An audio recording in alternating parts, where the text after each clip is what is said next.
तर मुंबईमध्ये खाऊ गल्लीमध्ये कुठे स्टॉल बंद तर कुठे कोळशाच्या शेगडीचा वापर केला जातोय। तर ठाण्यामध्ये 25 रुपयाला एक वडापाव आणि 5 रुपयांची यामध्ये वाढ करण्यात आली। तर नाशिकमध्ये नाश्ता सेंटर बंद झालं। फ्रूट स्टॉल जे आहेत ते आता फक्त सुरू आहेत। गॅस तुटवड्यामुळे मुंबईतल्या चर्चगेटमधील खाऊगल्लीत कुठे स्टॉल्स बंद आहेत तर कुठे कोळशाच्या शेगडीचा वापर केला जातोय। तर काहींनी उशिराने स्टॉल उघडण्याचा निर्णय घेतलाय। दरम्यान ठाण्यात गॅस तुटवड्याचा फटका आता वडापावला सुद्धा बसलाय।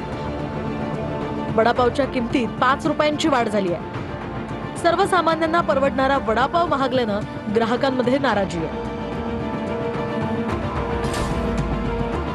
तर पुण्यातील प्रसिद्ध गार्डनर वडापावचं दुकान सुद्धा बंद झालंय।